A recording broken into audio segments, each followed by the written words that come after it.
A huge radioactive monster decided to turn Japan into true hell on Earth. Let's find out what happened next from the recap of the movie Godzilla -1. The story begins in 1945. World War II is coming to an end. A fighter plane lands at a Japanese military base. The engineers expect it and report to the lead mechanic that the aircraft is perfectly serviceable. The mechanic relays this information to a pilot named Koichi Shikishima. It turns out that Koichi is a failed kamikaze. After the conversation, the pilot goes to the coast and finds many bodies of deep-sea fish flowing on the water surface. Air raid sirens go off. What's going on? An airstrike? No, not that. A spotlight captures a giant lizard in the darkness. Everyone panics. It's Godzilla. The locals spread stories of a monster that scares away deep-sea fish, but obviously no one believed these fairy tales would come true. Godzilla is destroying the base. The lead mechanic demands Koichi to reach his fighter plane and shoot at the monster with a machine gun. The guy climbs into the cockpit but can't move a single muscle. Koichi freezes with fear. The monster doesn't notice him and lunges at the other servicemen. While Godzilla is distracted by the engineers and the airplane, Koichi escapes. Morning comes. Only two people manage to survive the carnage, pilot Koichi and lead mechanic Tachibana. Tachibana mourns his fallen colleagues. If the pilot hadn't been afraid to shoot at the monster, perhaps all these men would still be alive. The pilot and the mechanic are evacuated. As a farewell gift, Tachibana hands Koichi an envelope. The guy looks into it and gets startled. December comes. Tokyo is destroyed by bombings. Koichi returns home and discovers that his parents haven't survived.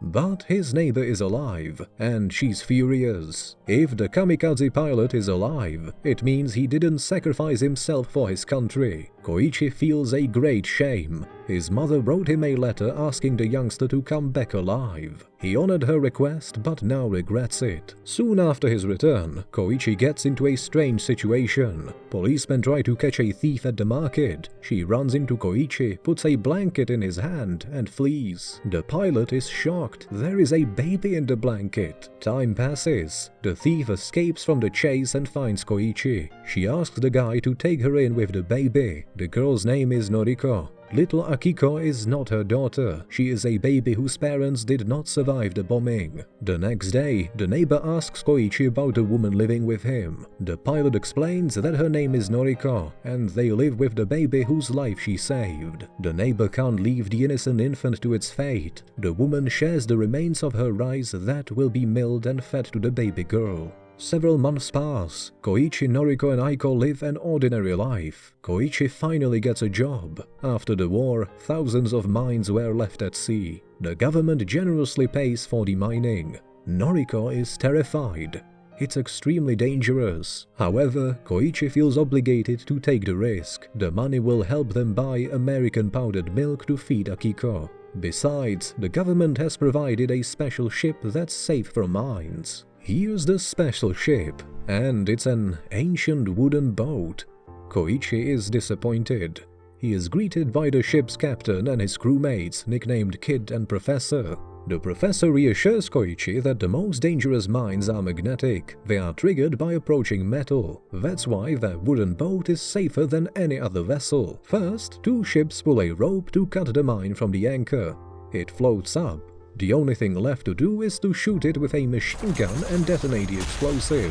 Koichi is an excellent gunner and quickly proves it to the crew. During the night, Koichi is awakened by a strange noise. He witnesses the engineer and mechanic running past him in terror. They are chased by Godzilla. Koichi screams and wakes up again. Noriko comforts him. This is not the first time he had this nightmare. Some time passes by. Americans conduct nuclear tests at Bikini Atoll. The explosion reflects in the eyes of a gigantic reptile. Meanwhile, Koichi's life is getting better. He earns decent money and rebuilds his house. Captain, Professor and Kid come to the housewarming party. His friends don't understand why Koichi doesn't ask Noriko to marry him, but the guy has some personal reasons for that. Soon, Noriko finds a job in Ginza. The girl thinks it's time for her to make a living. Koichi never asked her to marry, which means it's time for both of them to part ways. Hearing this, the guy gets upset but remains silent. Meanwhile, an American battleship is attacked by the monster. we see Godzilla's ridge. It looks like the lizard is heading for the Japanese archipelago. They're defenseless. Japan has been disarmed since the war, and tension between the USSR and US keep the Americans from coming to the rescue. We see Koichi's team patrolling around abandoned American ship. But what destroyed it? A shark? A whale? Koichi sees a deep-sea fish surfacing and realizes the answer. He wants to escape, but the captain refuses. Godzilla is moving towards Tokyo. If they don't stop him before the warship arrives, the city will be destroyed. Unfortunately, the only weapon they have are machine guns and a couple of mines. Here comes Godzilla. Apparently, he absorbed radiation during the nuclear testing. It made him a lot bigger. The man dropped the mine into the water. It flows into Godzilla's mouth, and Koichi blows it up with a precise shot. Godzilla's mouth is ripped open, but it's too early to rejoice. The wound heals. The monster looms over the boat, and suddenly it gets shot. The military ship has arrived. Godzilla attacks the warship and then dives. A blue glow flares up under the water. Suddenly, a beam of light destroys the cruiser. The boat is thrown back by a wave, and Koichi loses consciousness. The protagonist regains consciousness in a hospital. He demands the evacuation of Tokyo, but his friends say it's impossible. The government keeps Godzilla's existence a secret as not to cause panic. Koichi returns home. Noriko notices that something is bothering him. Koichi confesses he is a deserter, a coward who failed his kamikaze duty and then was afraid to shoot Godzilla. The entire engineering team lost their lives because of him. We finally see what was inside that envelope. These are pictures of the engineers and their families. Koichi blames himself for surviving, but Noriko doesn't blame him for anything. She believes that since Koichi survived, it was for a reason. After recovering from the injuries, Godzilla heads towards Tokyo. The alarm goes off. The radio announces that a giant monster has reached the land near Ginza. Hearing this, Koichi freezes in terror. We see Noriko. She is just on her way to work at Ginza. Godzilla appears and crushes the train. Noriko miraculously survives. Godzilla destroys houses. The crowd panics. Noriko is knocked down and nearly stomped. Suddenly, someone grabs her and pulls her out of the crowd. It's Koichi. Godzilla is attacked by tanks. Its ridge flares with the familiar blue light, and then the lizard bursts out a radioactive beam. The city in the beam's path is destroyed. Noriko pushes Koichi into an alley. In a moment, the blast wave blows her away. Godzilla leaves. Koichi screams with grief in the black radioactive rain. 30,000 people lost their lives that day. Koichi mourns for Noriko. He is in despair. The professor informs him that no one relies on the government anymore. The ordinary citizens think of ways to eliminate Godzilla on their own, and they need Koichi. The first crisis center meeting is held. Former servicemen, decommissioned battleships, mines fished out of the sea. This is what Japan's last hope looks like. Fortunately, the professor has a plan. He shows an experiment with an object floating in seawater. When surrounded by freon bubbles, the object sinks. The professor proposes doing the same with Godzilla. The monster will be lured to the depths. The freon tanks will be attached to the cable. 2 battleships will circle Godzilla and tighten the cable around its body. The giant will be enveloped in a membrane of freon bubbles. It will sink, and the water pressure will destroy it. Koichi isn't thrilled with the plan. It's a sea creature. What if the pressure doesn't finish it off? Well, there is a plan B. The engineers show the military self-inflating rafts. If you activate hundreds of these rafts at the seabed, they will immediately raise the monster to the surface. Decompression will solve the problem that the pressure can't cope with. At home, Koichi discusses the plan with his friends. How do they lure the monster to the right spot? Koichi asks them to find him a fighter plane. He is willing to be the bait.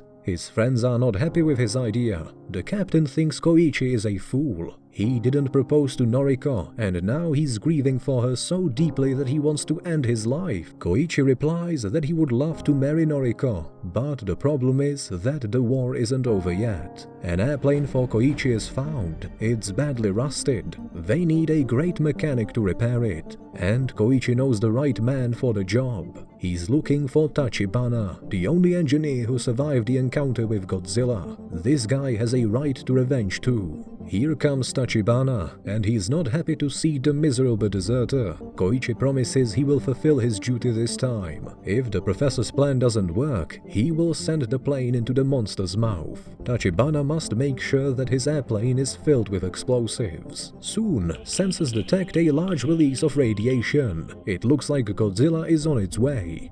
People prepare for the worst, but the professor comforts them. He says that Japan didn't value human life. Pilots didn't eject, civilians weren't evacuated. Yet, things are different now.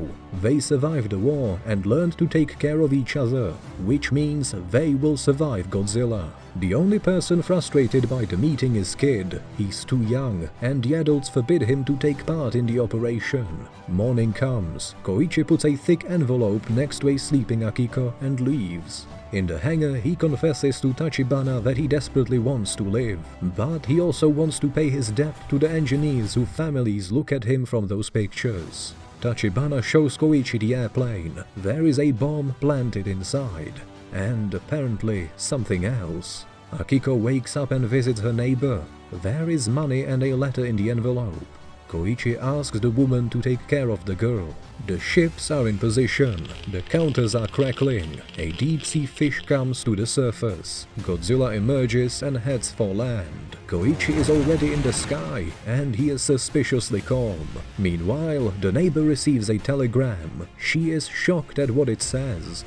Godzilla is advancing over land, destroying houses. Koichi lures him back into the sea. Godzilla destroys the bait ship with his radioactive breath. Now the monster needs a few minutes to recharge. The battleships circle it and entangle it with a cable. The lizard's rage begins to glow again. Seconds before it erupts the beam, the tanks release the freon. The monster sinks to the bottom. Unfortunately, the inflatable rafts are torn up. It can be pulled to the surface with cables, but two battleships can't handle that weight. Hold on, it looks like there are some more of them. Kid wasn't accepted for the operation, but he negotiated with the fishermen and brought tugboats for help. The entire fleet lifts Godzilla from the bottom. The monster resurfaces. Both pressure and decompression have only stunned him. The lizard opens its mouth. The men bid farewell to their lives. At that moment, Koichi shows up. His hands are no longer shaking. The plane hits Godzilla's mouth and explodes. But what is that? Everyone witnesses a parachute opening up in the sky. The mechanic Tachibana exhales with relief on the shore. He had not only installed a bomb on the plane, but also an ejection seat. There's no point in losing another life if you can save it. Godzilla is decapitated. The blue ray destroys his body. It decays and sinks. -1 danger for Japan. The country's already suffered enough from both war and nature. Koichi lands on the shore. He is greeted by his neighbor with little Akiko in her arms. The telegraph contained important news. Koichi rushes to the hospital, where Noriko is waiting for him. The woman is badly hurt, but alive. The rescue team found her in the wreckage. Noriko asks the man if his war is finally over. Koichi hugs the girl and nods.